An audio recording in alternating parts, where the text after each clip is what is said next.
Assalamualaikum warahmatullahi wabarakatuh. Bismillahirrahmanirrahim. Alhamdulillah, kita bersyukur pada Allah Subhanahu wa taala pada hari ini, hari Jumat malam Sabtu, malam yang ke-28 dari bulan suci Rajab 1447 Hijriah, bertepatan dengan 16 Januari 2026. Kita dimudahkan oleh Allah Subhanahu wa taala untuk duduk bersama di Masjid Al-Tabalong dalam sebuah kajian membaca kitab Riyadhus Shalihin pada bab yang kelima, yaitu bab muraqabatullah. Bab selalu merasa diawasi oleh Allah Subhanahu wa taala. Salawat dan salam semoga selalu Allah berikan kepada Nabi kita Muhammad sallallahu alaihi wa ala alihi wasallam, pada keluarga beliau, para sahabat, serta orang-orang yang mengikuti beliau sampai hari kiamat kelak. Dengan nama-nama Allah yang husna dan sifat-sifatnya yang mulia, kita berdoa, Allahumma inna nas'aluka ilman nafi'an wa rizqan thayyiban wa amalan mutaqabbala. Allahumma amin. Ahibati fillah, afani Allah wa iyyakum. Bapak, Ibu, saudara-saudari jamaah Masjid Al-Tabalong, Kalimantan Selatan, yang saya cintai karena Allah, semoga Allah Subhanahu wa taala selalu memberikan afiat pada kita di dunia dan di akhirat. Pada kesempatan kali ini kita membaca bab yang kelima dari kitab Riyadhus Shalihin. Penulis mengatakan babul muraqabah, bab kelima, merasa diawasi oleh Allah Subhanahu wa taala. Dan al-muraqabah secara bahasa diambil dari kata kerja raqaba yuraqibu, dan arti raqaba adalah lahadha yulahidhu atau hafadha yuhafidhu, yang artinya selalu memperhatikan dan selalu menjaga, selalu memperhatikan dan selalu menjaga. Wa nadhara ma ya'ulu ilaih, dan melihat apa yang akan terjadi, melihat apa yang akan terjadi. Ini arti muraqabah secara bahasa.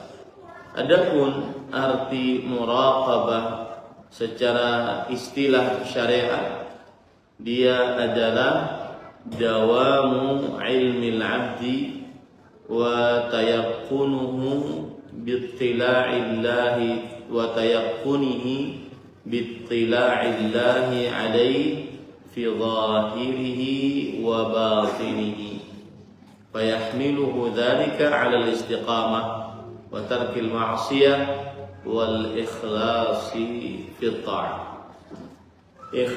Muraqabah secara istilah syariat artinya adalah selalu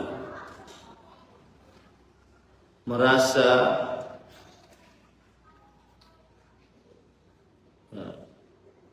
seorang hamba selalu merasa yakin dengan penglihatan Allah Subhanahu wa taala, baik di hadapan khalayak ramai atau saat sendirian,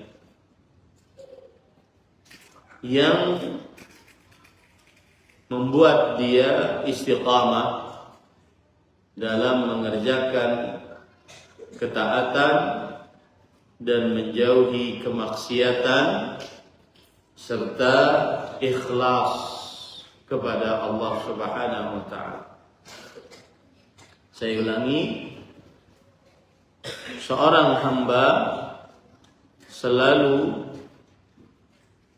merasa yakin dengan pengawasan Allah Subhanahu wa taala, baik secara lahir ataupun batin, di hadapan khalayak ramai ataupun saat sendirian, sehingga hal itu mendorongnya untuk istiqamah, meninggalkan maksiat, mengerjakan ketaatan, dan ikhlas di dalam beribadah kepada Allah Subhanahu wa taala.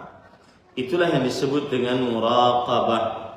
Kita hamba-hamba Allah selalu terus-menerus meyakini dan sadar bahwa Allah Subhanahu wa taala selalu mengawasi kita, baik di dalam qalbu kita atau di dalam urusan lahiriah kita, sehingga itu membuat kita taat, istiqamah dalam ketaatan, istiqamah menjauhi maksiat, dan ikhlas di dalam mengerjakan ibadah hanya kepada Allah Subhanahu wa taala. Berarti berdasarkan pengertian ini, maksud dari muraqabah harus ada beberapa unsur di dalam muraqabah ini. Yang pertama adalah keyakinan seorang hamba bahwa Allah mengawasinya.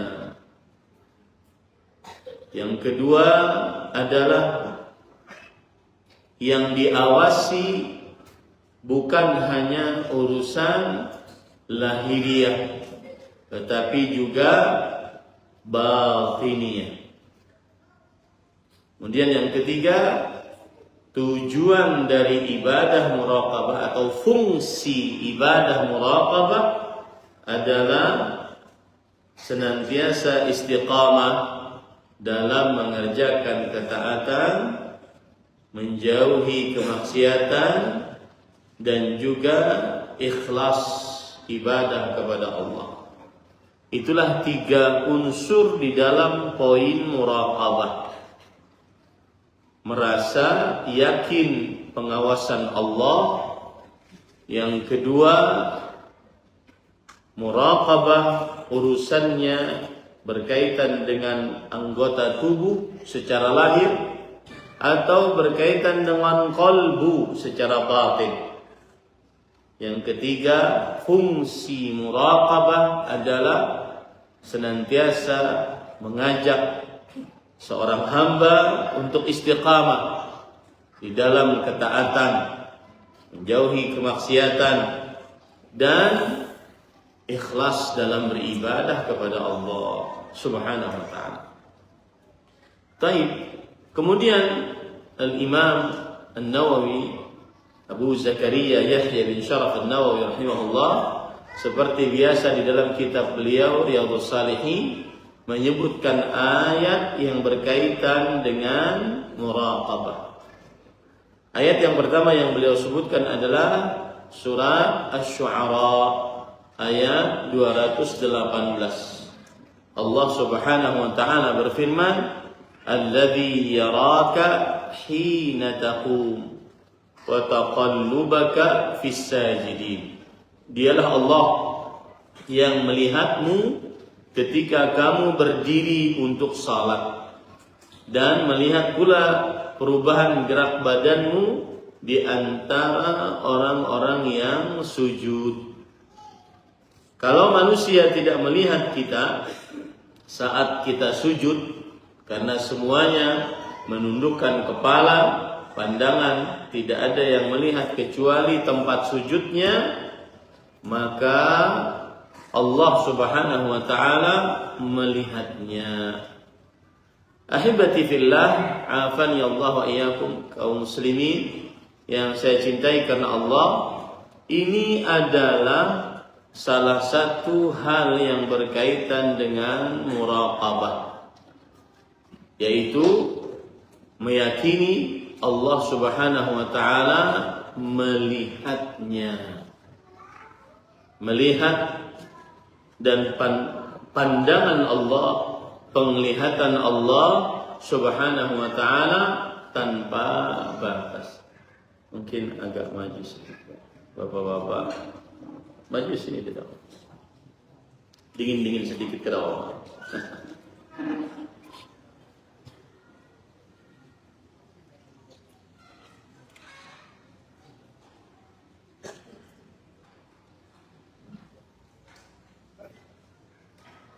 Yang sini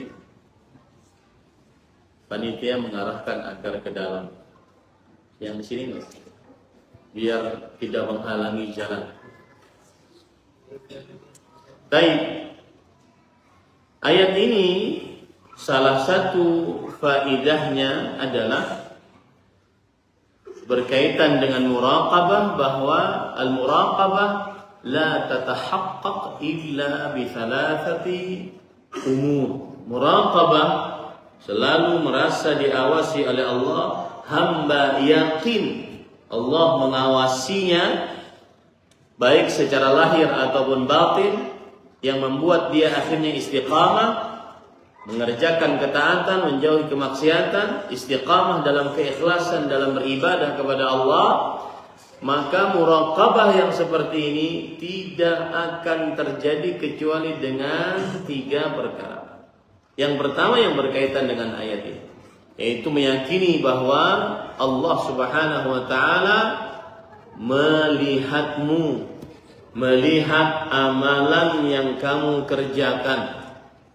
Yakin itu apa? Yakin itu adalah iman. Ibnu Qayyim rahimahullah mengatakan al-yaqin al-iman. Dan di antara yang disebutkan oleh para ulama rahimahumullah taala adalah yang pertama ilmul yaqin, kemudian yang kedua haqqul yaqin, kemudian yang ketiga ainul yaqin. Yakin artinya dia mengilmui, mengimani bahwa Allah Subhanahu wa taala melihatnya. Kemudian setelah itu ainul yaqin, haqqul yaqin, benar-benar meyakini bahwa Allah Subhanahu wa taala melihatnya. Kemudian yang ketiga haqqul yaqin, dia benar-benar meyakini di dalam kalbunya, tidak ada keraguan di dalamnya, Allah melihatnya. Maka di dalam ayat ini bahwa Allah Subhanahu wa taala melihat kita, ini salah satu dari 3 perkara yang menjadikan seseorang muraqabah, yaitu Allah meyakini Allah melihat apa yang kita perbuat. Dalam surat Asy-Syu'ara tadi ayat 12, 218 dan 220. Alladzi yaraka hina taqum. Dialah Allah yang melihatmu saat kamu berdiri sedang salat. Wa taqallubaka fis sajidin. Dan gerak-gerikmu saat sujud bersama orang-orang yang sujud. Yakin betul bahwa Allah Subhanahu wa taala melihat kita. Yakin betul bahwa Allah Subhanahu wa taala melihat kita. Begitu juga dalam surat Al-Alaq, alam ya'lam bi anna Allah yara. Apakah dia tidak mengetahui bahwa Allah melihatnya? Baik. Kemudian para ikhwan yang dirahmati oleh Allah Subhanahu wa taala, Kira-kira kalau ada orang yang meyakini perkara ini, bahwa dia yakin betul Allah melihatnya, kira-kira apakah ada orang yang bermaksiat setelah meyakini? Tidak akan pernah. Walaupun dia di kamar sendirian, walaupun tidak ada yang melihatnya, maka dia tidak akan mengerjakan, melihat, mendengar sesuatu yang dilarang oleh Allah SWT, karena dia yakin, yaitu beriman bahwa Allah melihatnya. Berarti siapa yang melanggar larangan saat dia sendirian, apalagi di tengah orang banyak, maka ini berarti kurang yakinnya tentang penglihatan Allah Subhanahu wa taala. Disinilah para ulama rahimahumullah taala berkata tentang jangan pernah meremehkan maksiat walau kecil, karena seorang yang bermaksiat bukan kecilnya sebuah maksiat, tetapi agungnya zat yang dimaksiati, yang melihatmu tanpa batas. Melihatmu tanpa batas. Unsur yang kedua yang dengannya seseorang bisa muraqabah, meyakini bahwa Allah Subhanahu wa taala mengetahui apa saja, baik yang nampak ataupun yang tersembunyi, bahkan yang di dalam kalbu Allah Subhanahu wa taala mengetahuinya. Ya'lamu kha'inatal a'yun wa ma tukhfis sudur. Sebagaimana firman Allah dalam Al-Qur'an, Allah mengetahui kha'inatal a'yun, mata-mata yang berkhianat, dan apa yang tersembunyi atau apa yang disembunyikan di dalam dada. Surat Ghafir ayat 19. Ini unsur yang kedua agar tegak muraqabah, meyakini bahwa Allah Subhanahu wa taala mengetahui segala sesuatu, mengetahui apa yang telah terjadi, apa yang sedang terjadi, dan apa yang akan terjadi. Jikalau terjadi, bagaimana terjadinya, Allah Subhanahu wa taala mengetahui, maha mengetahui. Ini para ikhwan yang dirahmati oleh Allah Subhanahu wa taala. Bahkan yang terbesit di dalam kalbu Allah Subhanahu wa taala mengetahui. Saya beri contoh misalkan ayat yang saya bacakan tadi, yaitu surat Ghafir ayat 19. Para ulama tafsir, di antaranya Imam Ibnu Katsir rahimahullah, berkata terhadap ayat ini, yukhbiru ta'ala an ilmihi tam al-muhiti bi jami'il asya. Allah Subhanahu wa taala mengabarkan tentang ilmunya yang sempurna, yang mencakup seluruh perkara, jaliliha wa haqiriha, yang besar ataupun yang kecil, saghiriha wa kabiriha, yang kecil ataupun yang jelas ataupun yang tersembunyi, yang besar ataupun yang kecil. Liyahdharan nasu ilmahu fihi, agar manusia berhati-hati terhadap ilmu pengetahuan Allah Subhanahu wa taala tentang diri mereka, bahwa Allah mengetahui. Fayastahyu minallah haqqal haya, maka dia malu terhadap Allah dengan sebenar-benar malu. Sebagian orang lebih malu kepada manusia dibandingkan kepada Allah yang melihatnya tanpa batas, yang mengetahui perbuatannya tanpa batas. Wa yattaquhu haqqa taqwa. Kalau sudah meyakini Allah mengetahuinya, maka akhirnya dia bertakwa kepada Allah dengan sebenar-benar takwa. Wa yuraqibuhu muraqabata man ya'lamu annahu yara. Dan dia mengawasi Allah Subhanahu wa taala seperti seseorang yang mengawasi bahwa Allah mengetahui, bahwa yang mengawasi dan akhirnya dia merasa diawasi oleh Allah, seperti seseorang yang meyakini bahwa Allah mengetahui amalannya. Meyakini Allah Subhanahu wa taala mengetahui amalannya. Fa innahu ta'ala ya'lamul 'ainal kha'inah. Allah mengetahui mata yang berkhianat. Wa in abdat amanah. Meskipun memperlihatkan matanya amanah di hadapan orang-orang, matanya amanah, Allah tetap tahu mata yang berkhianat. Wa ya'lamu ma tantawi 'alaihi khabaya as-sudur min ad-dhama'ir was-sara'ir. Dan Allah mengetahui apa yang tersembunyi di dalam hati. Apa yang dimaksud dengan mata yang berkhianat? Abdullah bin Abbas radhiyallahu anhu mengatakan, huwa rajul yadkhulu ala ahli al-bait baitah. Dia adalah seorang lelaki yang masuk ke dalam sebuah rumah, sebuah keluarga. Wa fihim al-mar'atul hasna.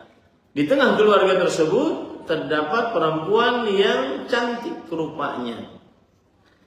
Au tamurru bih, atau perempuan tersebut melewati si lelaki tersebut.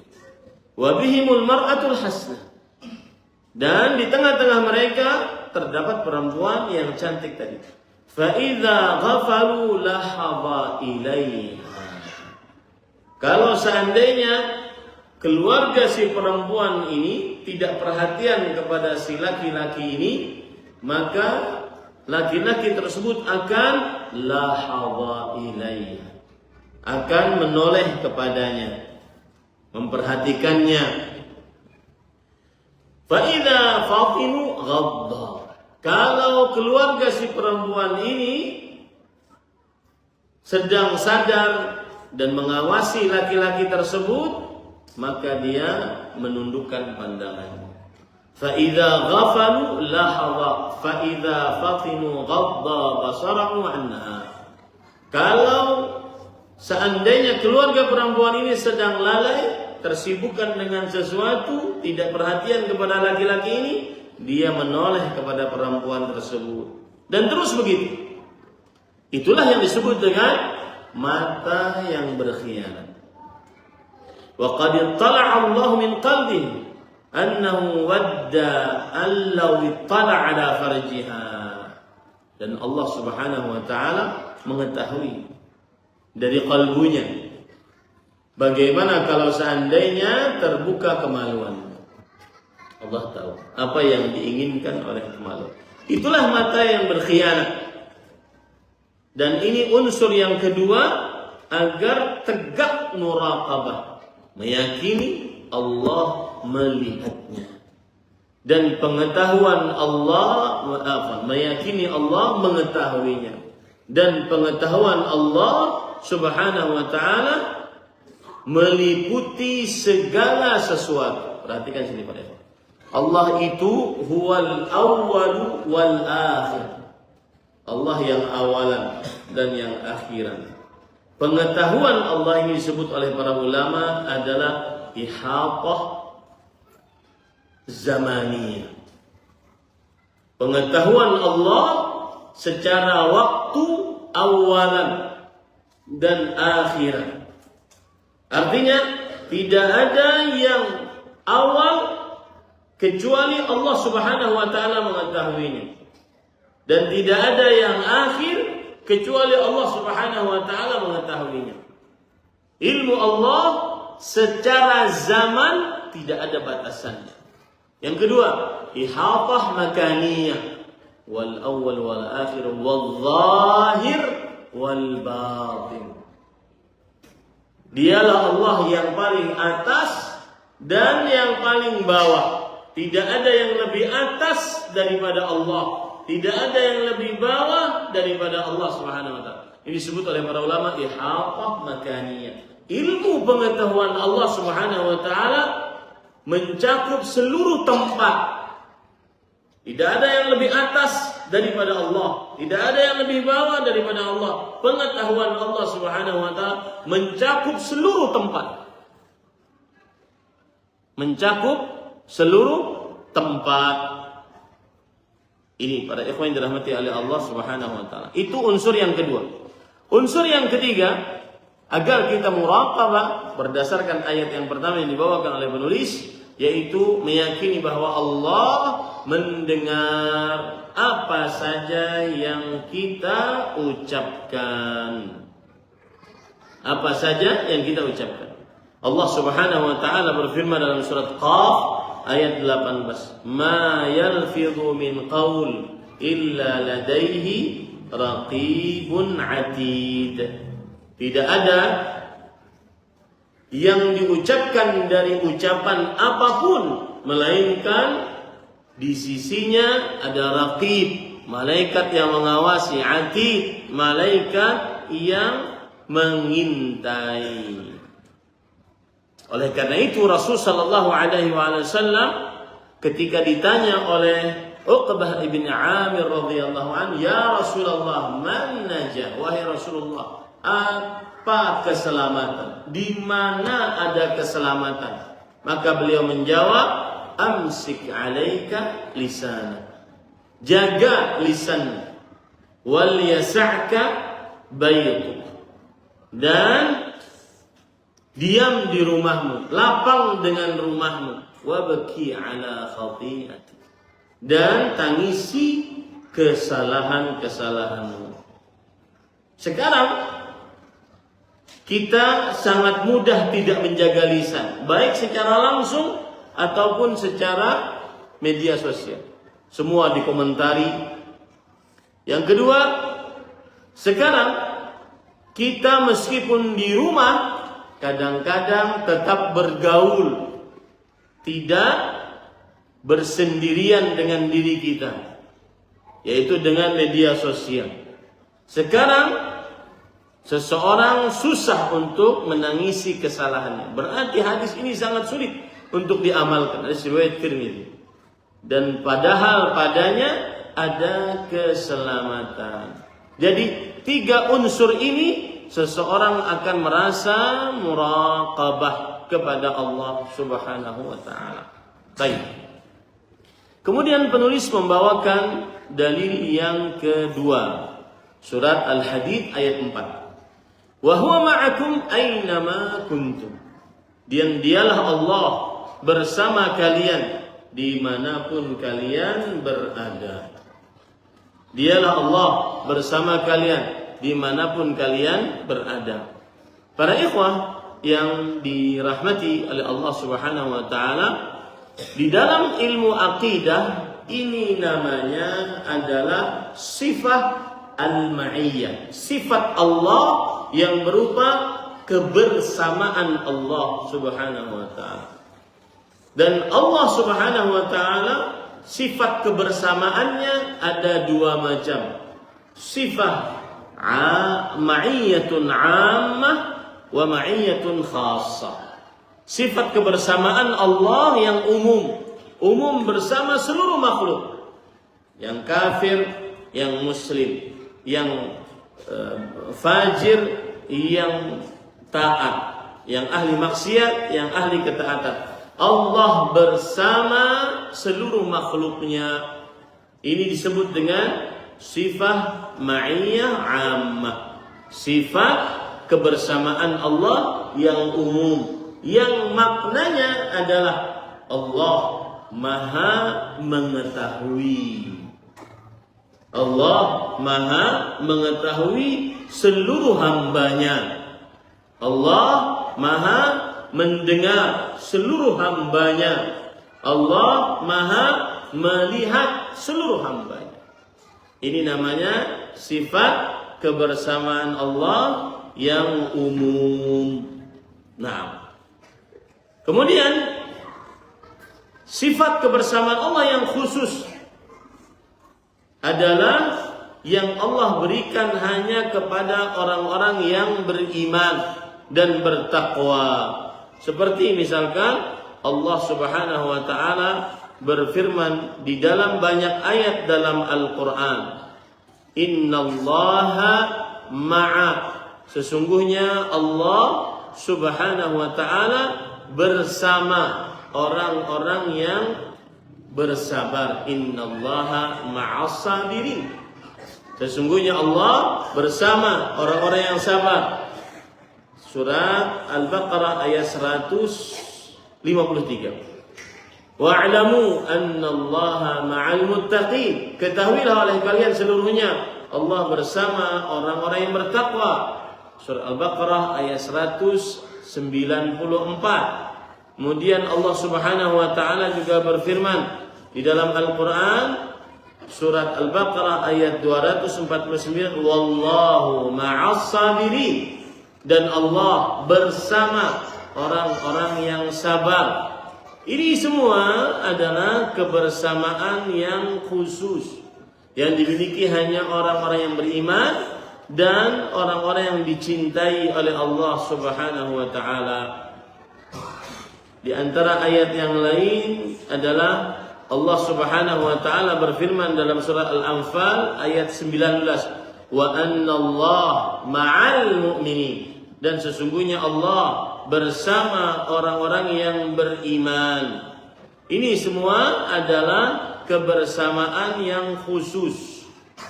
Yaitu apa makna kebersamaan yang khusus? At-ta'yid, yaitu pemberian kekuatan. Wat-taufiq, pemberian petunjuk kepada orang-orang yang beriman. Nah, apabila seseorang meyakini bahwa Allah Subhanahu wa taala bersamanya, maka dia akan sangat muraqabah. Terutama orang yang beriman. Allah bersama orang yang beriman, bertakwa, bersabar, maka Allah akan senantiasa mengawasinya. Intinya ayat ini memberikan pelajaran kepada kita. Salah satu cara agar bisa muraqabah, meyakini bahwa Allah bersama kita. Taib, Ustaz, ada pertanyaan. Ustaz, bukankah Allah beristiwa di atas arsy? Maka para ulama mengatakan Allah beristiwa di atas arsy ba'inun min khalqih, terpisah dari makhluknya, tetapi dia bersama hambanya. Apa bersama hambanya? Ilmunya, penglihatannya, pendengarannya. Dan seorang hamba jika meyakini Allah Maha mengilmuinya, melihatnya, mendengarnya, maka niscaya dia akan merasa selalu diawasi dan muraqabah kepada Allah Subhanahu wa taala. Baik. Kemudian para ikhwan yang dirahmati oleh Allah Subhanahu wa taala, di antara ayat juga surah An-Nahl ayat 128. Innallaha ma'al ladzina taqaw wal ladzina hum muhsinun. Sesungguhnya Allah bersama orang-orang yang bertakwa dan orang-orang yang berbuat ihsan. Di sini terdapat pelajaran menarik. Nanti saya akan jelaskan lebih dalam, tetapi karena saya baca ayat ini saya jelaskan bahwa orang yang muraqabah salah satu tandanya adalah dalam beramal selalu ihsan, selalu berbuat amal yang terbaik, tidak asal-asalan. Sholatnya tidak asal-asalan, puasa Ramadannya sebentar lagi tidak asal-asalan, kemudian zakatnya tidak asal-asalan, kemudian berhaji berumrahnya tidak asal-asalan. Senantiasa selalu merasa bersama Allah Subhanahu wa taala, membuat dia muraqabah, dan muraqabah menghasilkan ihsan, dan ihsan tingkatan yang paling tinggi dalam Islam, dan dialah muraqabah. sholatnya tidak asal-asalan. 5 menit lagi sebelum azan maghrib baru sholat asar. Itu sifat orang munafik, tidak muraqabah. Sholatnya, puasanya tidak asal-asalan.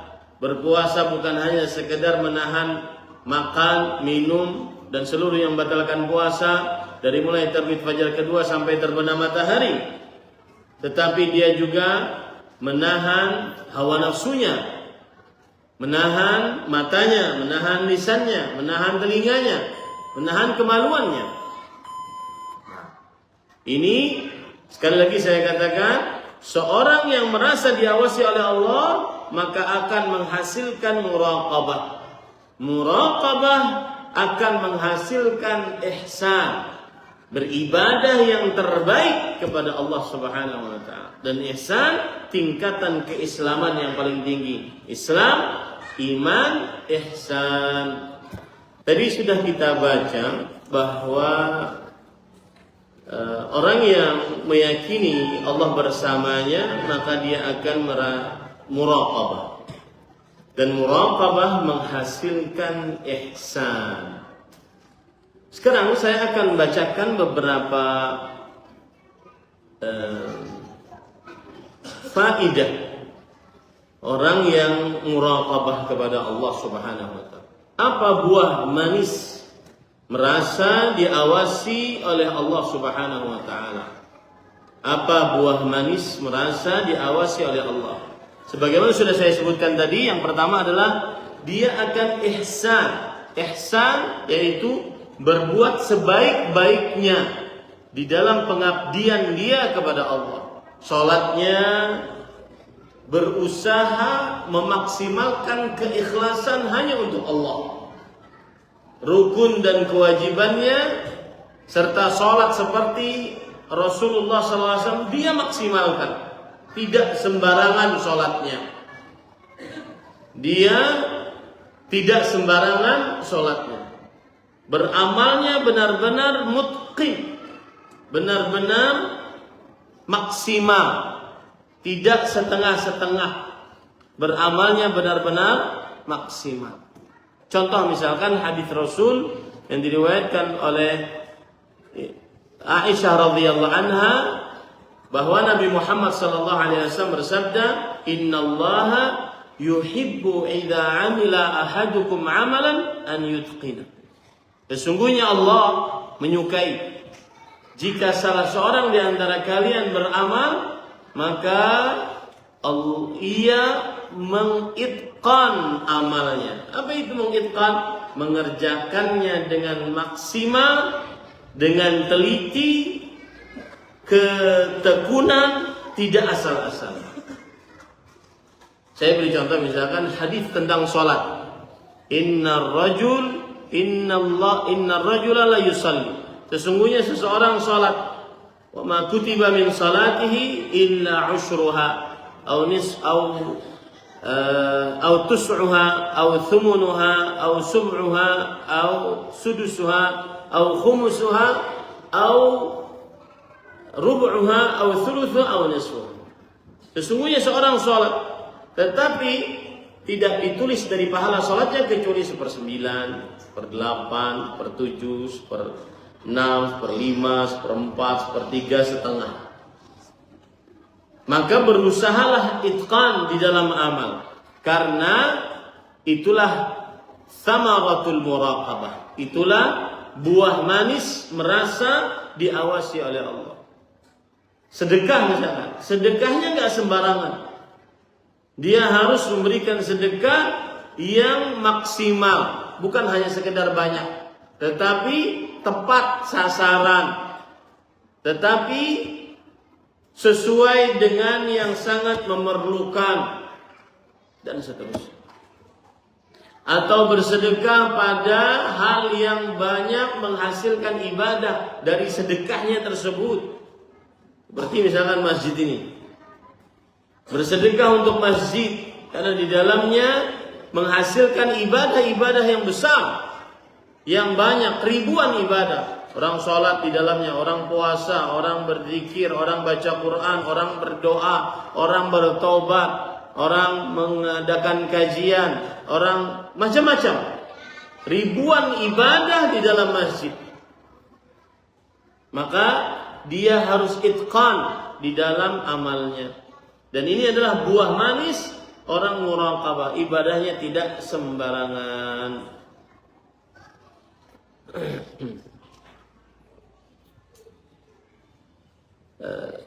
Salat misalkan, sekali lagi saya sebutkan salat. Rasulullah SAW bersabda, "Man hafaza 'alaiha kanat lahu nuran wa burhanan wa najatan yaumil qiyamah." Siapa yang selalu menjaga salat, maka baginya cahaya, petunjuk, keselamatan. Menjaga itu tanda itqan. Menjaga waktunya, menjaga berjamaahnya, menjaga sapertamanya, menjaga kekhusyuan hatinya, menjaga keikhlasannya, selalu menjaga itqan di dalam beramal. Contoh lagi bersedekah dalam hadis yang diriwayatkan oleh Abu Hurairah radhiyallahu anhu, "Inna Allah Ta'ala yaqbalu sadaqah wa ya'khudhuha bi yaminihi fayurabbiha li ahadikum kama yurabbi ahadukum mahrahu hatta inna luqma la tasiru mithla Uhud." Yang artinya, sesungguhnya Allah menerima sedekah dan mengambilnya dengan tangan kanannya dan membesarkan pahalanya sebagaimana seseorang membesarkan hartanya, memperbanyak hartanya. Sampai-sampai dia sedekahkan hanya satu suapan saja, maka satu suapan tersebut bisa menjadi sebesar gunung Uhud. Kenapa? Karena sedekahnya dengan itqan, dengan ketelitian, kesempurnaan. Itulah yang menjadi faidah dari muraqabah. Kemudian para ikhwan dirahmati oleh Allah, contoh yang lain puasa yang saya sebutkan tadi. Man shama ramadhana imanan wa ihtisaban ghufira lahu ma taqaddama min dhanbi. Siapa yang berpuasa karena iman? Apa itu puasa karena iman? Puasa yang bukan hanya sekedar ikut-ikutan, tetapi dia meyakini bahwa ini kewajiban. Saya menahan makan, minum dan seluruh yang membatalkan puasa dari mulai terbit fajar kedua sampai terbenam matahari karena kewajiban datang dari Allah. Saya yakini itu, bukan hanya ikut-ikutan. Maka ini harus selalu diletakkan dalam hati. Wahtisaban dan ihtisab. Ihtisab artinya adalah berpuasa dengan semangat. Bagaimana perkataan Abu Sulaiman Al-Khattabi rahimahullah, an yasumahu ala ma'na ar-raghbah fala yastatilu li ayyami wala yastathqilu li siyami. Berpuasa dengan penuh semangat, tidak merasa panjang harinya, tidak merasa berat puasanya. Semakin haus semakin semangat, semakin lama puasanya semakin semangat. Itu namanya ihtisab. Ini yang mendatangkan ghufira lahu ma taqaddama min dzambi, diampuni dosanya telah. Bukan puasa yang diancam oleh Rasul sallallahu alaihi wasallam hanya dapat lapar dan haus. Dan itu ada. Rubba saim hadhu min siyami al-ju' wal 'atash. Berapa banyak? Yaitu sangat banyak orang yang berpuasa, bagian dari puasanya hanya dapat lapar dan haus. Haji misalkan, haji harus itqan, umrahnya harus itqan. Ya, karena itulah fungsi muraqabah. Haji yang benar-benar mendatangkan pahala seperti dia pulang dari hajinya, seperti dia keluar dari rahim ibunya. Man hajja falam yarfuth wa lam yafsuq. Siapa yang berhaji, dia tidak berkata-kata kotor, keji, porno saat hajinya. Yang dibicarakan cuma antara pusar dan lutut saja saat hajinya. Dan itu kebiasaan. Kalau sudah di sini kebiasaan, nanti di mana-mana juga akan kebiasaan. Sampai orang sedang wukuf di Arafah membicarakan itu. Walam yafsuq, dan tidak bertengkar, berbuat kefasikan, berbuat dosa saat hajinya. Dia karena muraqabah, maka hajinya itqan, sempurna. Itulah yang menghasilkan pulang haji seperti tidak punya dosa, seperti lahir dari rahim ibunya. Yang kedua, para ikhwan yang dirahmati oleh Allah Subhanahu wa taala, muraqabah menghasilkan ikhlas. Merasa ikhlas, meniatkan ibadah hanya karena Allah Subhanahu wa taala. Tidak ingin dilihat kecuali oleh Allah, tidak ingin mengharap pahala kecuali hanya dari Allah. Itu ikhlas. Allah tatluba ala amalik syahidan ghairallah. Yang artinya tidak mencari yang melihat amalmu dan mengganjar pahalamu kecuali Allah. Itu ikhlas. Nah, orang muraqabah tujuannya, fungsinya adalah dia ikhlas dalam beramal ibadah. Makanya saya sering mengatakan, semakin tersembunyi semakin ikhlas. Apa saja amalmu yang kamu bisa amalkan secara tersembunyi, maka sembunyikanlah. Kecuali untuk satu tujuan, yaitu dicontoh oleh orang banyak, maka boleh memperlihatkan. Seperti kisah man sanna sunnatan hasanah fil Islam fa'alaihi wizruha wa wizru man amila biha ila yaumil qiyamah min ghairi an yanqusa min ujurihim syai'. Siapa yang mencontohkan sunnah yang baik, maka dia akan mendapatkan pahalanya dan pahala orang yang mencontohnya sampai hari kiamat, tidak mengurangi pahalanya sedikit pun. Amalan apapun yang bisa disembunyikan, sembunyikanlah. Meskipun dia boleh diperlihatkan, sembunyikan. Tetapi kalau seandainya amalannya disyariatkan untuk diperlihatkan, tidak boleh sembunyikan. Misalkan sholat berjamaah, jadi imam, jadi muadzin, sholat Jumat, maka ini tidak bisa disembunyikan. Tetapi amalan-amalan yang bisa disembunyikan, maka hendaknya dia sembunyikan. Karena itu adalah menghasilkan keikhlasan. Muraqabah menghasilkan keikhlasan. Para ikhwan yang dirahmati oleh Allah Subhanahu wa taala. Yang ketiga adalah muraqabah menghasilkan al-khauf min Allah. Takut kepada Allah. Bahkan khasyatullah. Takut kepada Allah karena mengenal Allah. Itu bedanya khauf dengan khasyah. Al-khauf adalah takut kepada Allah. Wal khasyah adalah khaufun ma'al khasyah, ma'al ma'rifah. Takut kepada Allah karena mengenal Allah Subhanahu wa taala. Orang yang muraqabah merasa selalu Allah mengawasinya, maka dia takut kepada Allah. Dan takut itu yang menghasilkan dia menjauhi maksiat-maksiat Allah Subhanahu wa taala.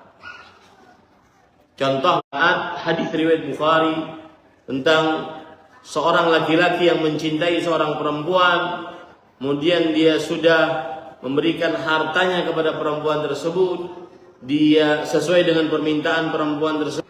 Takutlah engkau kepada Allah, tidak boleh keperawanan ini pecah kecuali dengan kebenaran. Maka orang tersebut meninggalkan wanita yang dicintainya dan hartanya. Kenapa?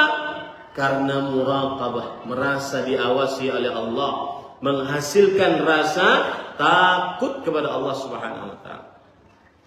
Sedikit tentang rasa takut ini saya menyimpang. Perhatikan baik-baik para ikhwan. Di zaman sekarang, zaman media sosial, hampir semua orang bermain media sosial. Maka para ulama zaman sekarang sudah sering mengingatkan bahwa media sosial sina'atul khauf. Media sosial pembuat rasa takut, rasa resah, rasa gelisah, khawatir, pembuat rasa sedih. Dan dua hal ini, khauf, rasa takut, resah, gelisah, gundah, tidak tenang, atau rasa sedih, dua hal ini jundun min junudillah, tentara dari tentara Allah Subhanahu wa taala. Dan dia uqubah dunyawiyah. Dia adalah musibah dunia yang disegerakan oleh Allah. Dia adalah narun dunyawi, nerakanya Allah Subhanahu wa taala. Penyebabnya media sosial. Rasa takut, sinonimnya resah, gelisah, khawatir, gundah, tidak tenang. Dan yang kedua, sedih, resah akan kehidupan yang akan datang, sedih untuk sesuatu yang telah terlewat darinya. Maka dua hal ini penyebabnya media sosial. Saya berpesan para ikhwan yang dirahmati Allah, kalau Anda hanya sebagai konsumen di media sosial, tidak berkontribusi kebaikan di media sosial, hapus saja. Ganti dengan kecanduan kepada Al-Quran. Ganti peganganmu Al-Quran dibandingkan media sosial. Wallahi para ikhwan yang dirahmati Allah, mengobati kecanduan media sosial itu lebih sulit dibandingkan seseorang mengobati kecanduan-kecanduan yang lain. Dan itu didesain oleh pembuatnya. Orang tidak fokus mau baca Quran, nggak fokus. Baca satu ayat, dua ayat, habis itu megang yang lain. Karena kebiasaan scroll. Otaknya sudah terbiasa dengan seperti itu. Nggak fokus, dikit-dikit. Nggak fokus, untuk baca nggak bisa. Ngerjain sesuatu nggak bisa. Karena memang otaknya sudah terbiasa. Apalagi yang sampai begadang malam, jam 1, jam 2. Urusannya cuma itu saja. Belum lagi rasa gelisah yang saya sebutkan tadi. Rasa resah, gelisah, gundah, takut. Kenapa? Karena dia kadang-kadang melihat sesuatu yang di atas dia dari perkara duniawinya. Kenapa saya tidak bisa seperti itu? Melihat anak-anak di media sosial umur 19 tahun, 20 tahun punya miliaran, ratusan miliar, bahkan triliunan. Lalu dia bandingkan dirinya. Aku umur 40, 50, kok ada duit segitu? Mana dapat duitnya? Belum pernah dapat seperti itu. Akhirnya resah, gelisah, sedih, bercampur dua. Dan itu adalah uqubah dunyawiyah. Itu adalah siksa yang disegerakan di dunia oleh Allah Subhanahu wa taala. Hati-hati pada itu. Jadi sudah dijelaskan. Banyak syekh yang menjelaskan. Syekh Saleh Al-Syekh, Syekh Abdul Razak, Syekh Abdul Salam Al-Syuaib. Hati-hati. Yang media sosialmu cuma konsumen, cuma nonton, hapus. Gak manfaat. Wallahi gak manfaat. Inni lakum nasihun amin. Saya memberikan nasihat kepada antum semua. Nasihat. Dan mudah-mudahan amanah nasihat ini. Fasatadhkurun ma aqulakum wa ufawwidhu amri ila Allah. Dan antum semua pasti akan ingat apa yang saya beritahu. Dan saya serahkan urusan kepada Allah Subhanahu wa taala. Enggak manfaat. Habis waktu, resah, gelisah. Orang liburan Desember kemarin, liburan ke sana kemari, ke sana kemari, dia ditabalong aja patak. Kayak apa orang bisa liburan? Kayak apa mengumpulkan duitnya? Kayak apa? Kadang-kadang gajian sebulan belum lagi sehari habis, tutup lubang gali lubang. Kayak apa? Resah, gelisah. Hati-hati ini para ikhwan yang dirahmati oleh Allah Subhanahu wa taala. Nah, kembali ke masalah perasaan. Makanya perhatikan. Orang yang wali Allah, yang dihilangkan oleh Allah dari mereka dua hal. Anugerah pertama wali Allah adalah dua hal. Yaitu dihilangkan dari mereka rasa takut, resah, gelisah, gundah, merana, tidak tenang, sesak dada, sedih. Dihilangkan oleh Allah dalam surat Yunus ayat 62. Ala inna awliya Allah la khawfun 'alaihim wa la hum yahzanun.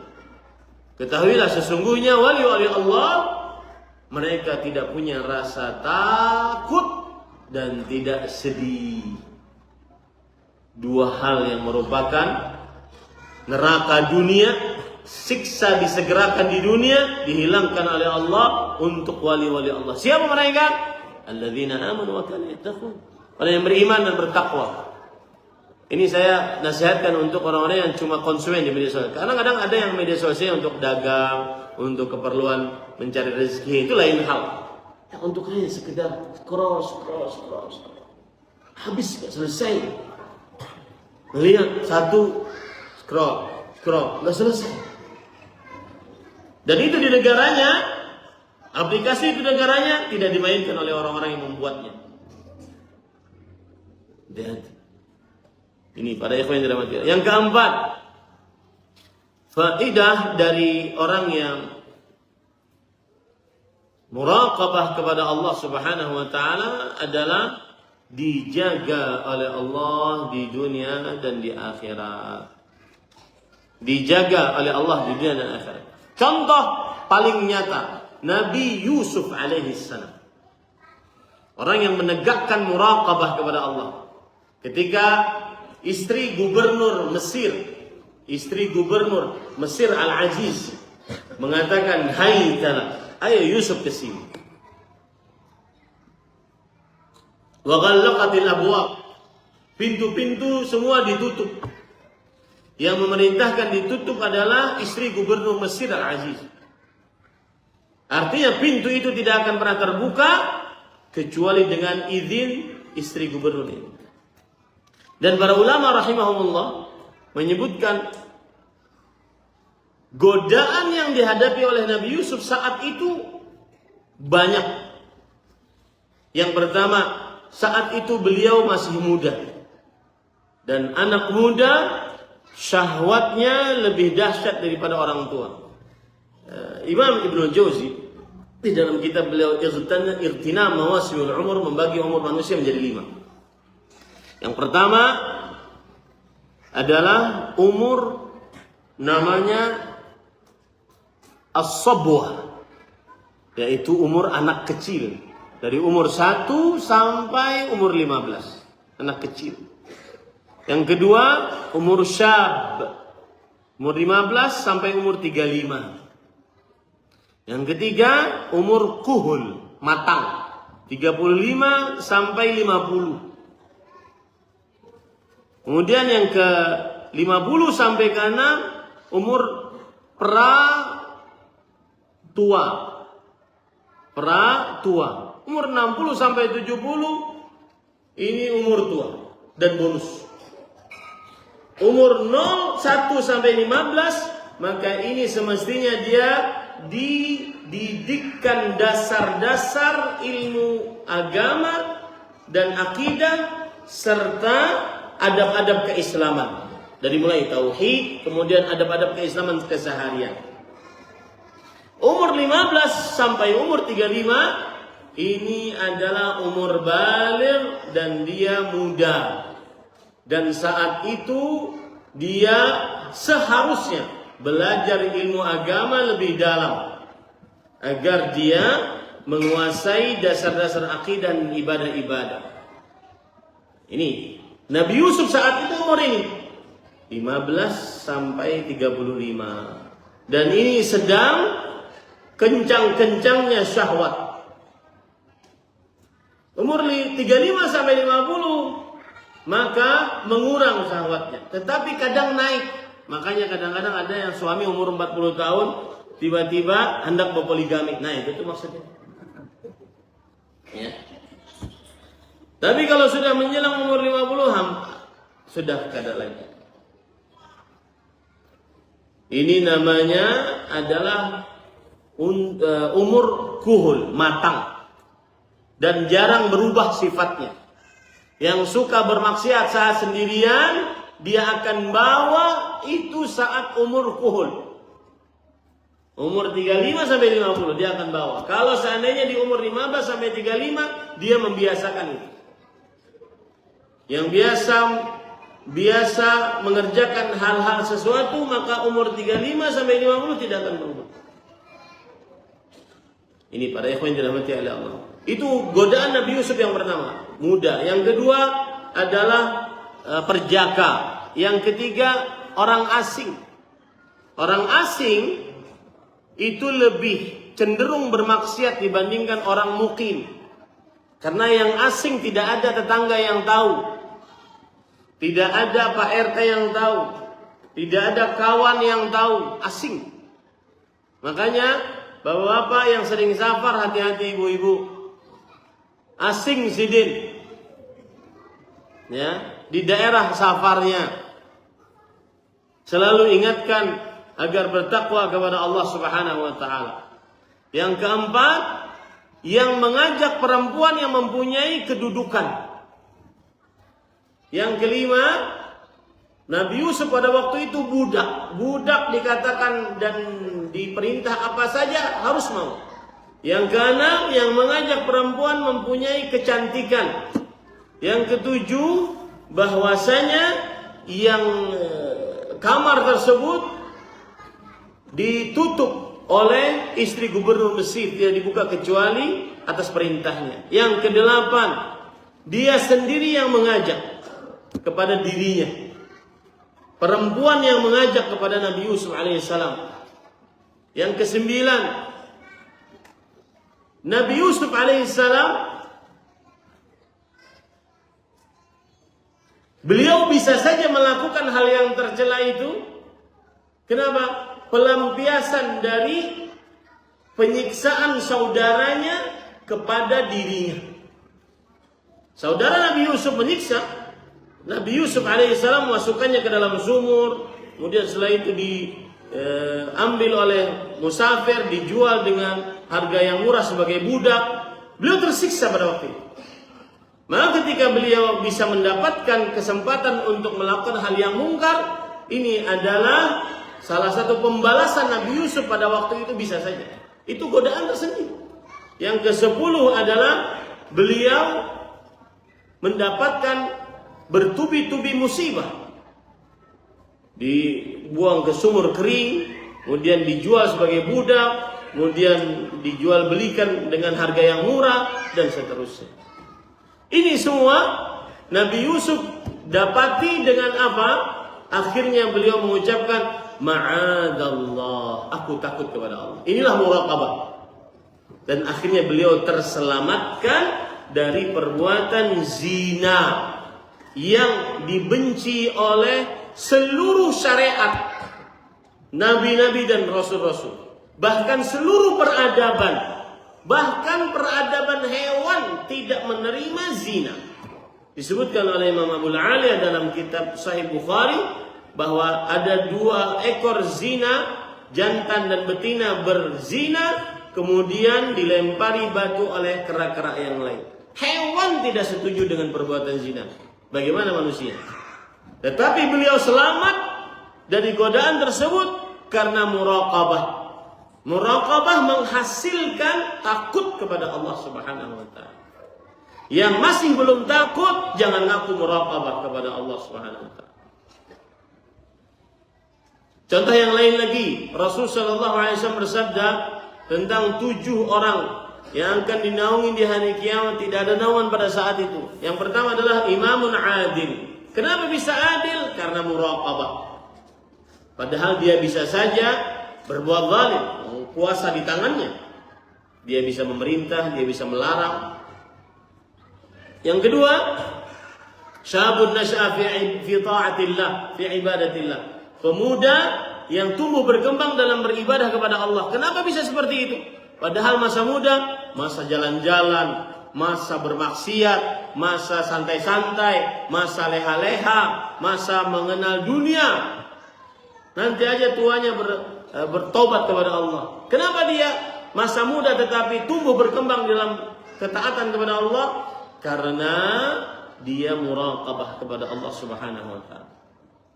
Yang ketiga, rajulun qalbuhu mu'allaqun bil masajid. Seorang yang hatinya terpaut dengan masjid. Kenapa bisa begitu? Karena dia muraqabah kepada Allah. Yang kedua, 2 orang yang saling mencintai. Yang keempat ya, Dua orang yang saling mencintai karena Allah, berpisah karena Allah, bertemu karena Allah, bukan karena dunia. Kenapa bisa begitu? Mengunjungi saudaranya karena Allah. Tidak ada sama sekali kepentingan dunia dari dua orang ini. Kenapa bisa begitu? Muraqabah kepada Allah Subhanahu wa taala. Seorang yang berzikir kepada Allah sampai menangis sendirian. Kenapa bisa begitu? Muraqabah kepada Allah. Seorang lelaki yang diajak oleh perempuan yang mempunyai kecantikan dan kedudukan, kemudian dia mengatakan, "Inni akhafullah, aku takut kepada Allah." Kenapa bisa begitu? Karena muraqabah kepada Allah Subhanahu wa taala. Seorang yang bersedekah dengan tangan kanan sampai tangan kirinya tidak mengetahui apa yang sedekahkan dengan tangan kanannya. Kenapa bisa begitu? Padahal tangannya dua-duanya selalu bersamanya. Makanya saya sebutkan, semakin tersembunyi, semakin muraqabah, semakin ikhlas kepada Allah Subhanahu wa taala.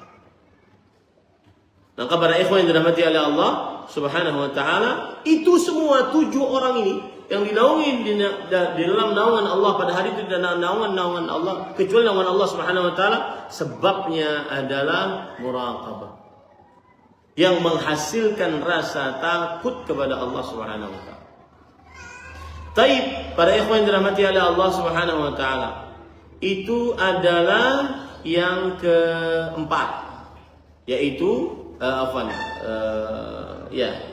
yang pertama tadi muraqabah kepada Allah menghasilkan itqanul amal, beramal dengan teliti. Yang kedua menghasilkan keikhlasan. Yang ketiga menghasilkan rasa takut kepada Allah Subhanahu wa taala. Kemudian yang keempat yang sudah saya jelaskan tadi, menghasilkan penjagaan Allah Subhanahu wa taala.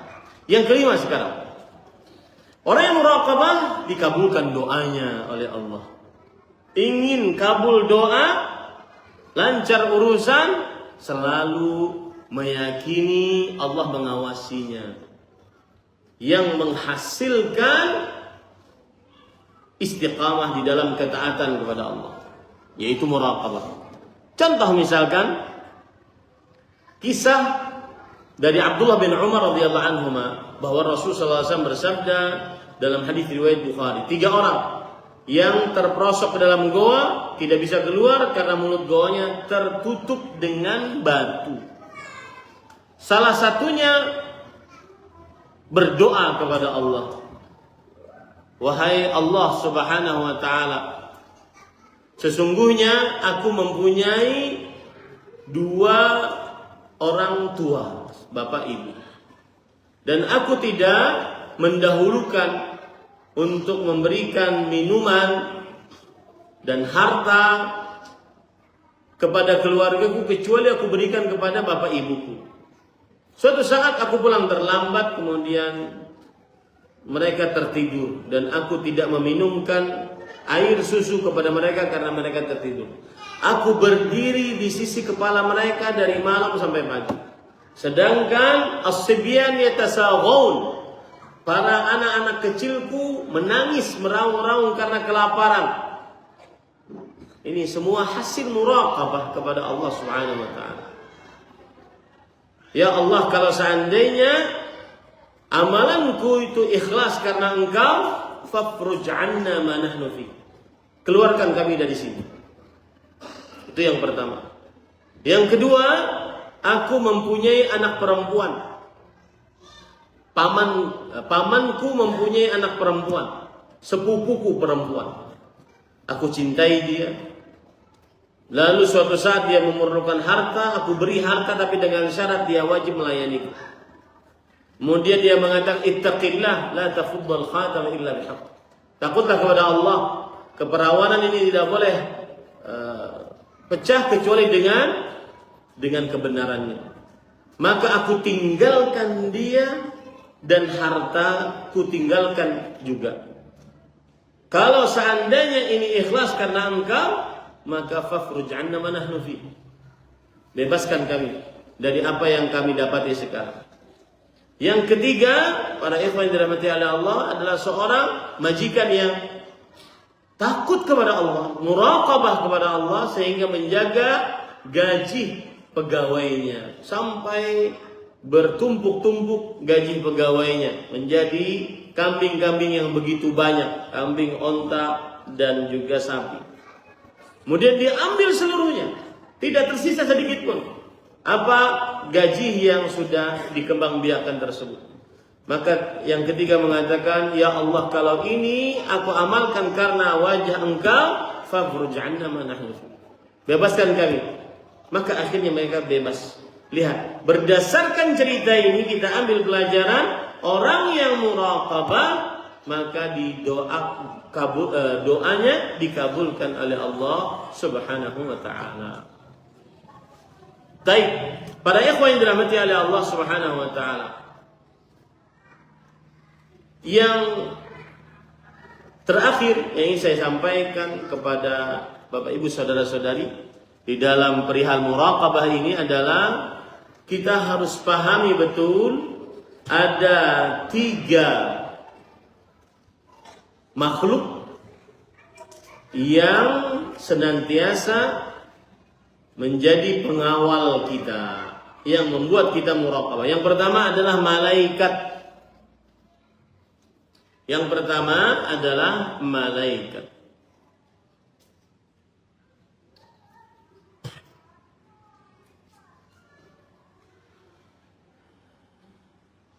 Itu akan menjadi saksi kita di hari kiamat. Malaikat.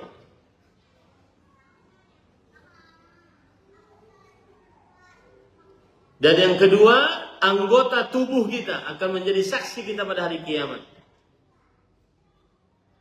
Sebagaimana disebutkan oleh Allah Subhanahu wa taala dalam surat Fussilat ayat 20 sampai 24.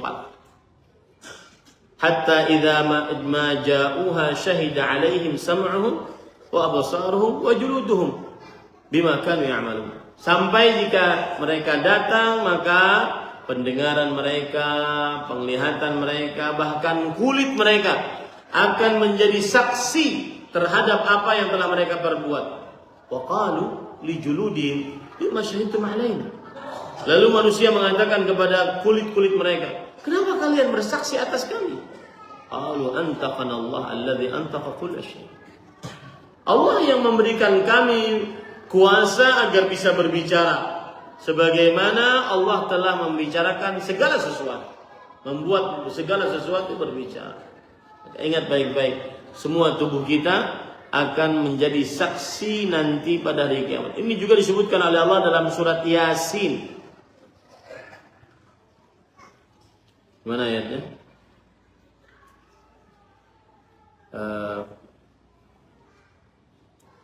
Siapa yang apa? Arjuluhum bima kanu yaksibun. Perhatikan baik-baik. Allah berfirman di dalam Al-Quran, Al-yawma nakhtimu ala afwahim wa tukallimuna aydihim wa tashhadu arjuluhum bima kanu yaksibun. Pada hari ini kami tutup mulut mereka, berkatalah kepada kami tangan mereka, dan memberikan kesaksianlah kaki mereka terhadap apa yang dahulu mereka usahakan. Ingat itu baik-baik, anggota tubuh kita akan menjadi saksi atas kita pada hari kiamat. Yang ketiga, seluruh makhluk dari mulai pohon, gunung, tanah, manusia, jin, hewan akan menjadi saksi di hadapan Allah atas manusia. Atas manusia. Ingin muraqabah? Ingat 3 hal ini.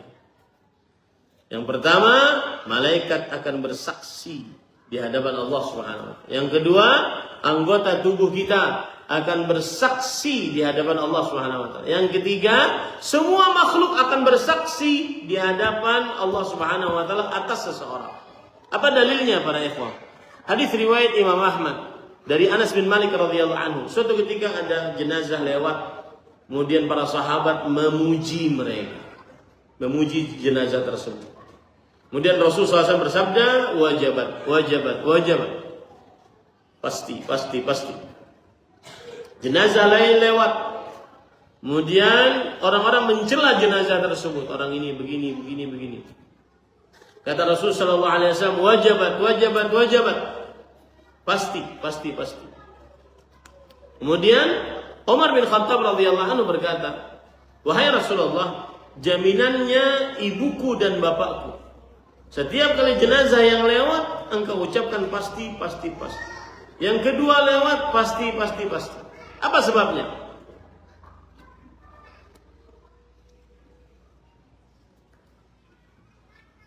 Rasul sallallahu alaihi wasallam bersabda, "Man athnaitum alaihi khairan wajabat lahul jannah." Siapa saja yang kalian puji tadi, yang meninggal dan kalian puji, maka pasti baginya masuk surga. Wa man athnaitum alaihi syarran wajabat lahun nar. Siapa yang kalian celak tadi dari jenazah, maka pasti dia masuk dalam neraka. Antum syuhada'ullahi fil ardh. Antum syuhada'ullahi fil ardh. Antum syuhada'ullahi fil ardh. Kalian saksi-saksi Allah di bumi. Kalian saksi-saksi Allah di bumi. Kalian saksi-saksi Allah subhanahu wa ta'ala di bumi.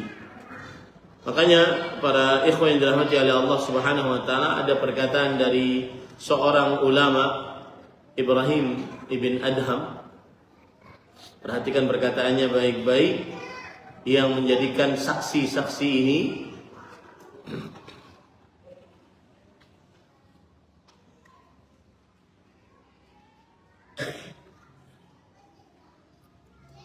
kata Ibrahim ibn Adham,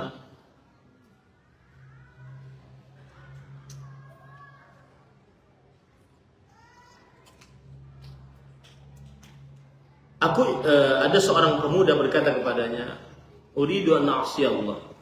Saya ingin bermaksiat. Kata Ibrahim ibn Adham, "Boleh, asalkan engkau menjauhi 5 perkara atau sanggup mengerjakan 5 perkara." Kata pemuda tersebut, "A'tinil awwal." Berikan saya yang pertama, saya akan kerjakan. Qala, "Idza aradta an ta'si Allah fala ta'kul min rizqi." Jika engkau ingin bermaksiat kepada Allah, maka jangan makan dari rezekinya. Qala, "Hal hunaka rizqun ghairu rizqillah 'azza wa jalla?"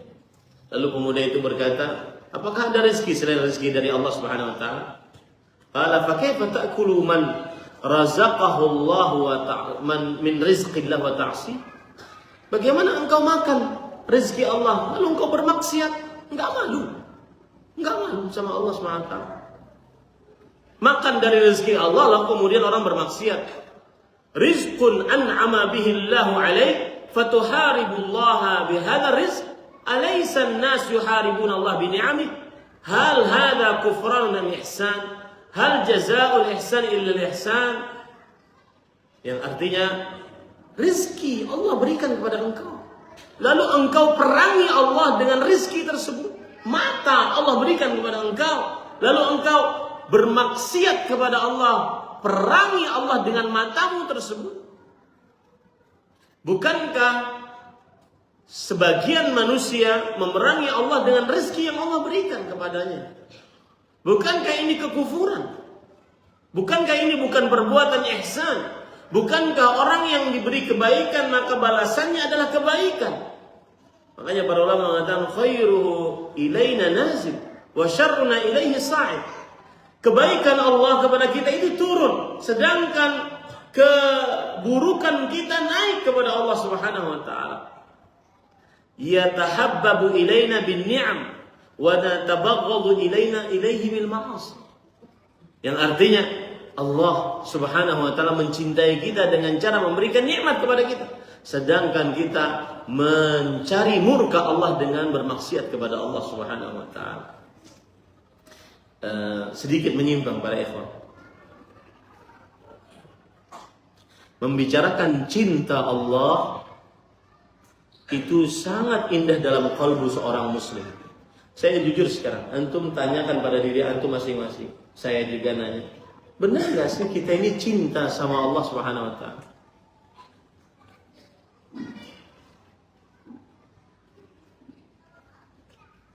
Benar Pak? Cinta sama Allah? Belum. Saya angkat jempol kejujurannya. Saya pernah ngisi kajian dengan judul Mencintai Allah Subhanahu wa ta'ala. Lalu ada seorang bapak dengan anaknya anak pesantren. Habis kajian bapaknya berkata, itu dalil yang Ustaz sampaikan, kamu hafal, kamu tahu. Paham yang Ustaz sampaikan? Paham. Sekarang, cinta nggak engkau sama Allah? Belum, Mbak. Belum. Saya akan sebutkan coba. Silakan introspeksi diri masing-masing. Apakah kita benar-benar mencintai Allah Subhanahu wa taala atau tidak? Yang pertama, para ikhwan yang dirahmati Allah, apakah kita rindu ingin ketemu Allah? Rindu mati agar bisa bertemu Allah? Yakin? Yakin tuh? Bukankah kita ingin umur panjang? Rindu mati agar bisa bertemu dengan Allah SWT. Satu. Yang kedua, saat kita sendirian, dengan apa kita ditemani atau apa yang kita berbuat?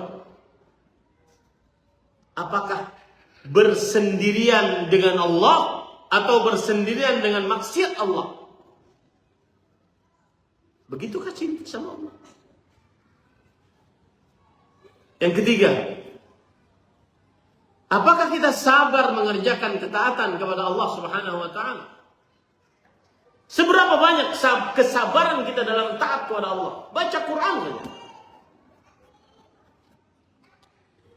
Di malam hari, di pagi hari, seberapa besar ketaatan kita kepada Allah Subhanahu wa taala? Sabar baca Quran. Kalau sudah baca Quran, mata memerah, keluar air mata, huruf-huruf di mushaf goyang-goyang, menguap-nguap, itu pun tidak istiqamah. Sehari baca, sebulan tidak. Begitu cinta sama Allah SWT. Padahal orang yang cinta kepada Allah sangat sabar dalam ketaatan kepada Allah. Sabar ketaatan mengerjakan witir sebelum tidur. Karena itu wasiat Rasul sallallahu alaihi wasallam. Sabar menjauhi maksiat atau sabar menghadapi sesuatu yang buruk dari Allah Subhanahu wa taala. Kemudian, benarkah kita cinta kepada Allah Subhanahu wa taala ketika kita lebih mendahulukan hawa nafsu kita dibandingkan apa yang dicintai oleh Allah Subhanahu wa taala? Kemudian, berapa banyak lisan kita basah dengan zikir kepada Allah Subhanahu wa taala? Orang mencintai Allah senantiasa lisannya basah dengan zikir kepada Allah Subhanahu wa taala. Kemudian Al-Quran, khusus Al-Quran. Cinta gak kita sama Al-Quran? Baca Quran. Baca Quran. Sebagaimana perkataan Abdullah bin Mas'ud. Ini sahabat yang saya berdoa kepada Allah Subhanahu wa taala. Kalau antum baca kisah Abdullah bin Mas'ud, saya berdoa kepada Allah agar bertemu dengan sahabat ini. Ini sahabat luar biasa. Beliau mengatakan, "Man kana yuhibbu an ya'lama annahu yuhibbu Allah azza wa jalla, falya'rid nafsahu 'ala al-Qur'an." Siapa yang ingin mengetahui dia mencintai Allah Subhanahu wa taala atau tidak, maka hadapkan dirinya di hadapan Quran. Fa in ahabba al-Quran fa huwa yuhibbu Allah azza wa jalla. Fa innamal Qur'anu kalamullah azza wa jalla. Kalau dia mencintai Al-Quran, berarti dia mencintai Allah Subhanahu wa taala. Berapa banyak orang hafal Quran? Umur 30-40 hafalannya cuma 3 qul. Tambah surat paling favorit Inna A'taina. Itu pun warisan TK. Berapa banyak yang hafal Quran? Jangan mengaku cinta kepada Allah Subhanahu wa taala. Makanya saya sebutkan tadi perkataan yang menarik dari Ibrahim bin Adham radhiyallahu anhu. Yang kedua kata beliau, a'tini tsani. Ibu muda ini ingin bermaksiat kepada Allah Subhanahu wa taala, kemudian mengatakan, berikan aku kepadaku yang kedua, yaitu idza aradta an ta'si Allah fa'si fi ghairi ardh. Jika engkau ingin bermaksiat kepada Allah, bermaksiatlah di selain bumi Allah Subhanahu wa taala. Ibhath an ardin laysat lillah wa'sihi fi. Cari bumi selain milik Allah, bermaksiat engkau di dalamnya. Kemudian pemuda tersebut mengatakan, "Fa kaifa ta'sillah fi ardi?" Ibrahim bin Adham mengatakan, bagaimana engkau bermaksiat kepada Allah di buminya? Enggak malu kah? Itu yang kedua. Yang ketiga, a'tini tsalitsa. Berikan kepadaku agar aku bisa bermaksiat. Berikan kepadaku syarat yang ketiga. Idza aradta an ta'siyallaha fa'si fi makan la yaraka fihi. Jika engkau ingin bermaksiat kepada Allah, maka bermaksiatlah di sebuah tempat yang Allah tidak melihatmu di dalamnya. Dan itu mustahil.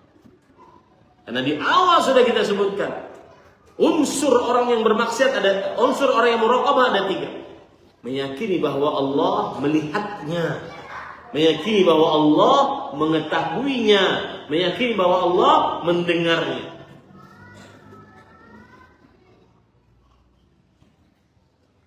Pemuda tersebut berkata, Ibrahim bin Adham berkata, wa anna tajidu makanan takhtafi fihi. Bisakah engkau mendapatkan sebuah tempat yang engkau bersembunyi dari pandangan pengetahuan Allah Subhanahu wa taala? A'tini rabi'ah, berikan kepadaku yang ketiga.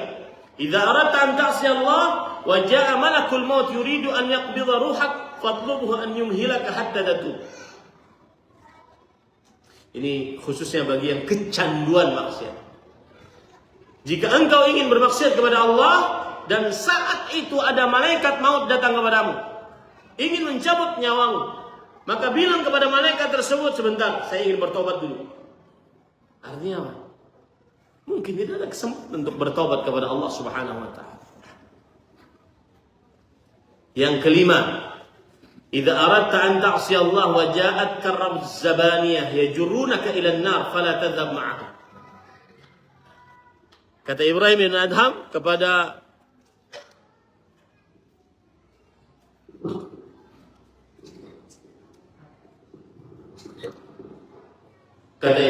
Adham kepada pemuda tersebut, jika engkau ingin bermaksiat kepada Allah, lalu datang malaikat Zabaniyah, penjaga neraka, ingin mengajakmu ke dalam neraka, kemudian engkau katakan, jangan bawa saya ke dalam neraka. Kalau engkau sanggup seperti itu, maka lakukanlah maksiat kepada Allah Subhanahu wa taala. Ini semua adalah hal yang berkaitan dengan muraqabah. Sebelum saya tutup, maka saya mengulangi apa yang saya sebutkan. Muraqabatullah Subhanahu wa taala, pengertiannya adalah seorang hamba selalu meyakini bahwa Allah mengawasinya di dalam kesendirian ataupun di tengah orang banyak, yang menghasilkan istiqamah dalam mengerjakan ketaatan, menjauhi kemaksiatan, dan ikhlas kepada Allah Subhanahu wa taala. Yang kedua, muraqabah akan tercipta jika memenuhi 3 unsur. Yang pertama adalah yaitu meyakini Allah melihatnya. Yang kedua, meyakini Allah mengetahuinya. Yang ketiga, meyakini Allah Subhanahu wa taala mendengarnya. Kemudian poin yang selanjutnya yang sudah saya bicarakan adalah buah manis muraqabah. Orang muraqabah akan menghasilkan beramal yang maksimal, tidak sekedar. Yang kedua yaitu keikhlasan dalam beramal ibadah, tidak mencari yang melihat dan mengganjar atas amalnya kecuali Allah. Kemudian yang ketiga, merasa takut kepada Allah. Orang yang muraqabah takut kepada Allah Subhanahu wa taala. Takut akan siksa Allah, takut akan kuasa Allah Subhanahu wa taala. Makanya para ulama mengatakan la tahqiranna saghiratan innal jibala minal hasa. Jangan engkau menghina sebuah dosa kecil. Sesungguhnya gunung-gunung tercipta dari batu-batu kecil. Gunung yang besar, tumpukan batu-batu yang kecil. Kemudian yang keempat, Allah menjaga orang yang muraqabah sebagaimana Allah menjaga Nabi Yusuf alaihissalam. Yang kelima, Allah Subhanahu wa taala mengabulkan doa orang yang muraqabah sebagaimana Allah mengabulkan 3 orang yang terperosok ke dalam goa. Yang selanjutnya, faedah dari muraqabah adalah agar seseorang bisa muraqabah maka harus meyakini juga ada yang bersaksi untuknya. Apa yang pertama? Para malaikat. Yang kedua, anggota tubuhnya. Yang ketiga, yaitu semua makhluk akan bersaksi atasnya. Kemudian terakhir saya sebutkan agar seseorang menjadi orang yang muraqabah, cerita seorang pemuda yang ingin bermaksiat, kemudian Ibrahim bin Adham mengizinkan dia bermaksiat asalkan dia bisa terlepas dari 5 perkara. Perkara yang pertama adalah bahwa silakan bermaksiat kepada Allah Subhanahu wa taala, tetapi jangan makan dari rezeki Allah. Tidak mungkin. Yang kedua, silahkan bermaksiat kepada Allah Subhanahu wa taala, tetapi jangan di bumi Allah Subhanahu wa taala. Itu pun tidak mungkin.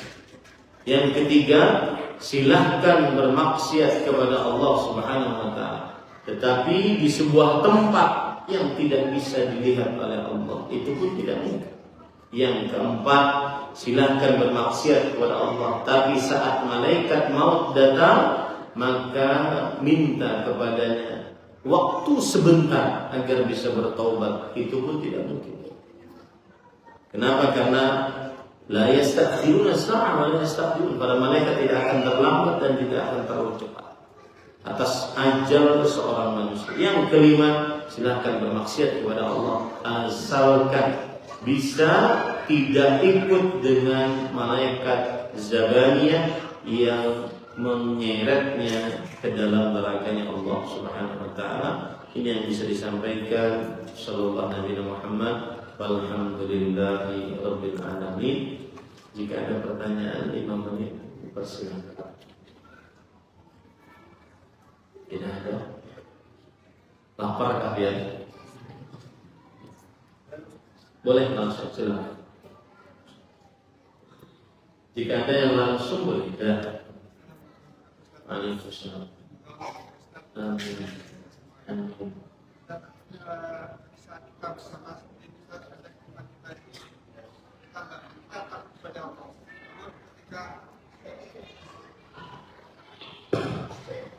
Assalamualaikum warahmatullahi wabarakatuh. Semoga Allah menjaga Ustaz sebagai yang kita semua. Ustaz, ketika kita bersama seperti ini, iman kita seolah Ustaz. Kemudian ketika kita telah meninggalkan kajian taklim, kita di rumah, di hati itu kan rasa was-was, godaan itu juga masuk. Karena sebenarnya kadang kita sudah scroll melihat sosoknya. Bagaimana tips atau nasihat dari Ustaz agar kami selalu istiqomah dalam keimanan Ustaz? Bismillah, alhamdulillah, wassalatu wassalamu ala Rasulillah wa ala alihi wa ashabihi wa man wala, amma ba'd. Kalau di sini semangat Ustaz, ya, saya akan meraqabah nanti di rumah. Tapi kalau seandainya di luar, terutama di rumah, sama saja Ustaz. Lalu bagaimana kiatnya? 1, berdoalah kepada Allah. Karena hati ini milik Allah. Allahumma hdini wasaddid. Ya Allah, beri aku petunjuk. Kemudian bimbing aku selalu dalam kebenaran. Banyak berdoa kepada Allah. Allahumma inni as'aluka al-huda wat-tuqa wal-'afaf wal-ghina. Ya Allah, aku mohon kepada Engkau petunjuk, ketakwaan, sifat kesucian, dan sifat kecukupan. Kemudian doa kepada Allah, minta perlindungan dari perbuatan-perbuatan yang mungkar. Allahumma inni a'udzubika min munkaratil akhlaq wal a'mal wal ahwa wal adwa. Aku berlindung kepada Engkau dari buruknya akhlak, perbuatan, hawa nafsu, dan juga penyakit. Kemudian yang kedua, harus usaha ya. Usaha. Kadang pontang-panting iya, jatuh bangun iya. Tetapi ingat, ada perkataan para ulama, al-ibrah laysat binaqsil bidayah walakin al-ibrah bikamalin nihayah. Yang menjadi ukuran bukan kurangnya sebuah permulaan, tetapi yang menjadi ukuran adalah sempurnanya akhir sesuatu. Berusaha. Sebesar usaha seseorang untuk taat, sebesar itu pula petunjuk kemudahan taat datang dari Allah. Harus usaha. Makanya saya bilang tadi, tidak ada usaha lain kecuali harus menghilangkan. Iman bukan dengan main tantang-tantangan, mukhatarah, main untung-untungan, tapi iman dengan usaha. Seperti yang saya beri contoh tadi, saya pernah dengar video ketika seorang murid Syekh Muhammad bin Shalih Al-Utsaimin rahimahullah bercerita bagaimana sih sholat malamnya Syekh. Maka beliau mengerjakan sholat witir sebelum tidur sebagaimana wasiat Rasulullah SAW. Bukan? Kalau merasa tidak bangun malam, usaha. Sebelum tidur sholat. Itu pun ada malasnya. Usaha. Bermaksiat dengan media sosial, usaha. Dan saya pesan, kadang-kadang Pak Ikhwah, ada orang pernah bilang ke saya, Ustaz, saya ini malu. Kenapa? Orang-orang memuji saya, suara saya bagus, saya dapat sangat, saya begini, saya begini. Tapi saya tahu diri saya pribadi, saya saat sendirian masih suka dengan musik, masih suka nonton film, masih suka dan seterusnya. Saya bilang raqibullah, selalu merasa diawasi Allah. Harus usaha. Bahkan ada orang pernah habis kajian seperti ini tentang raqabah, saya makan di sebuah rumah makan, dia kejar sambil nangis.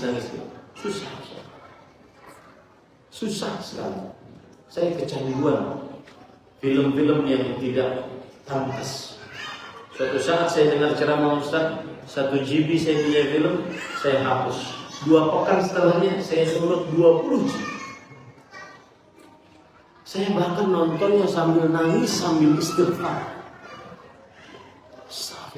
Tapi tetap nonton karena kecanduan.